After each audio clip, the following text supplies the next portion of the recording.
Hello everyone, and welcome back to our reading of Vampires. Today we ask the question, why are there so many stories about vampires? Let's get started. All societies have myths or legends that are passed on from generation to generation. In the United States, the tale of George Washington chopping down the cherry tree and the Brer Rabbit stories are common examples. Myths often relate important information about the culture and people of a particular region or country. For this reason, many experts believe these stories should be studied seriously. The widespread belief in vampires could reveal some interesting information about the people who believe in them. The origination of the vampire. Most very early accounts of vampires are concerned with creatures who suck the blood of the living.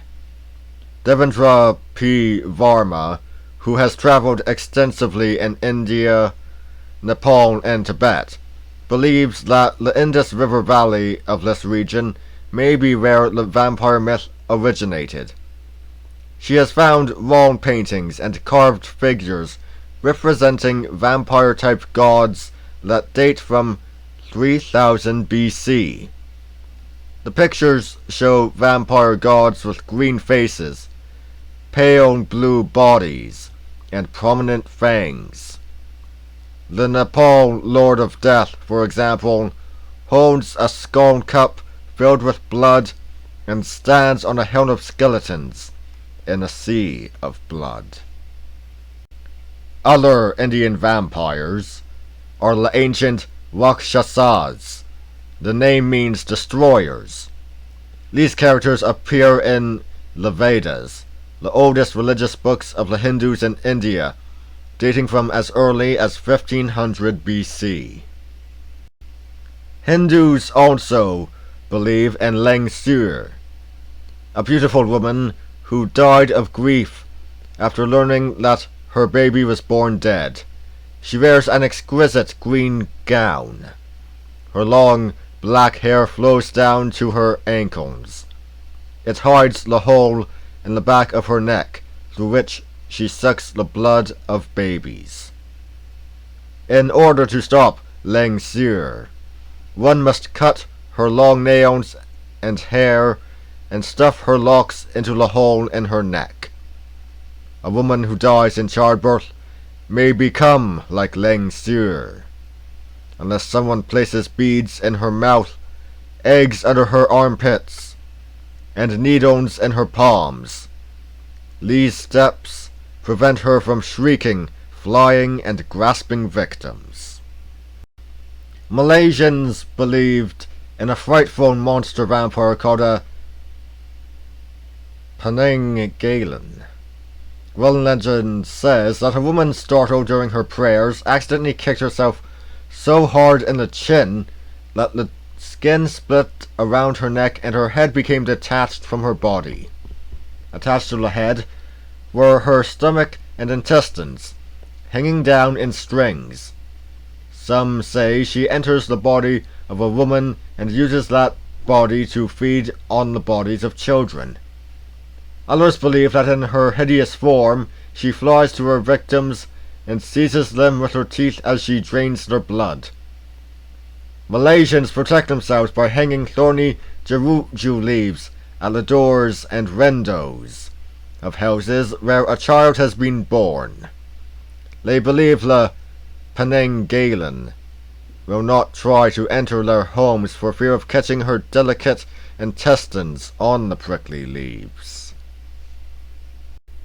These and other vampires found in most parts of the world are often believed to seek the blood of babies or young people because it is supposedly more vital and full of energy than that of older people.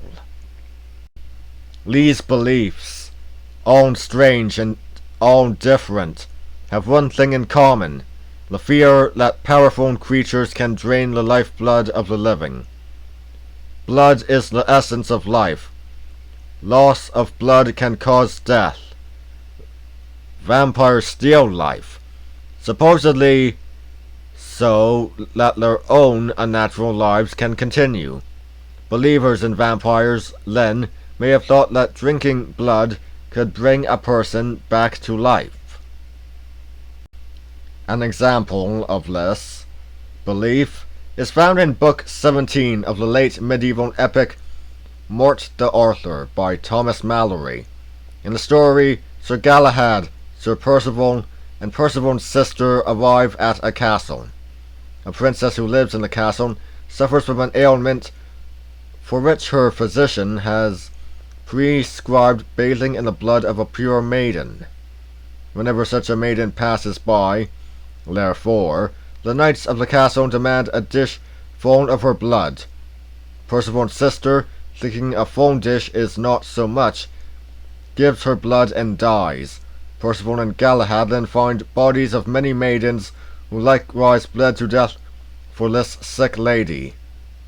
This story incorporates the idea that blood is a medicine or renewal agent that will support life. This idea was common throughout the Middle Ages. The Chinese vampire. Chinese tales describe vampires that closely resemble modern ones. This example was reported by G. Willoughby Mead in Chinese Ghouls and Goblins. The wife of a man named Liu went in to awaken him from sleep one morning and found his body headless, but with no trace of blood. When she reported this, she was suspected of having murdered Liu herself and was taken into custody. Soon after, a neighbor gathering wood discovered a coffin with its lid partially ajar, lying near a neglected grave. Inside was a corpse, whose face seemed alive, and whose body was covered with white hair. It was holding the missing head of Liu. Its grip was so tight that the arms had to be chopped off in order to release the head. Fresh blood gushed from the arms. The two officials ordered this Qiang Shi to be burnt and Liu's widow to be freed. In Western Europe, vampire traditions can be traced back to the Greeks and Romans. Myths from these ancient cultures refer to creatures called lamiae or strigoi. These creatures also drink the blood and eat the flesh of young people. Two stories tell us about Greek and Roman views of the activities of vampires. About 22 AD, the traveling teacher Philostratus related a story about a handsome student named Menippus, who was about to marry a beautiful and rich woman. Apollonius of Tyana, a wise philosopher, attended the wedding party. Having studied the bride carefully, Apollonius accused her of being a vampire. She finally admitted that, in fact, she was fattening up Menippus so that later she could devour his body. It was her custom, she said, to feed upon young, handsome bodies because of their pure red blood. Philenion. Another story is told by the Greek writer Phlegon in his book On Wonders and Giants, written around 120 AD. It clearly tells the story of a vampire.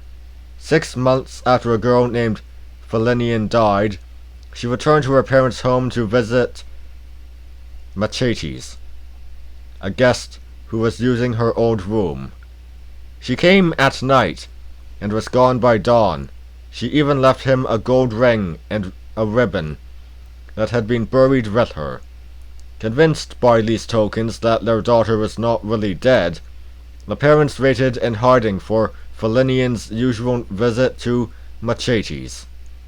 She came, and joyfully they tried to hug her, but for some reason this caused her only to die again, lying on her old bed. The story spread through the town. People crowded to the house and saw her body. Her tomb was opened, but the slab held only a ring and a cup that Machates had given her on a previous visit.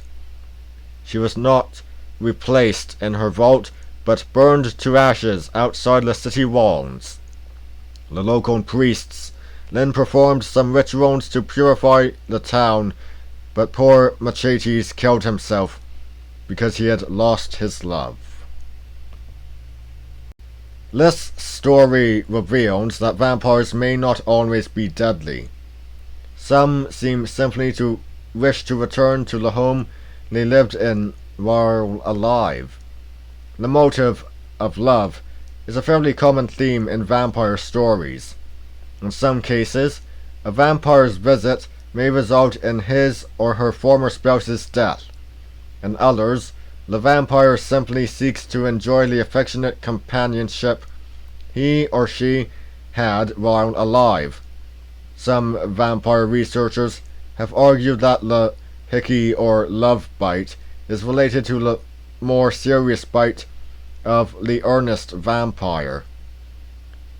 The corpses in these tales returned for a renewal of love. They are not evil. They do not feed off the blood of innocent victims in order to prolong their own grisly lives. These stories from India, ancient Greece and Rome, medieval England and China are only a small sample of the thousands of tales of vampires found worldwide. The vampires in them are of many types. All of the tales, however, may reveal some common beliefs or superstitions about the nature of life and death. For instance, the people in all these cultures knew that life is fragile.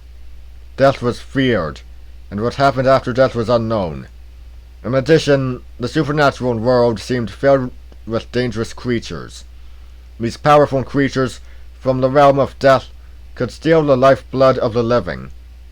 To early people with little of the scientific knowledge we possess today, the vampire may have been a way to account for such things as sudden or unexplained death. After reading these vampire stories, is it in any wonder that people believed in and fear this creature? Well, yes, it does seem like a reason to fear the vampire now, doesn't it? Anyway, that's all for today. I'll see you next time.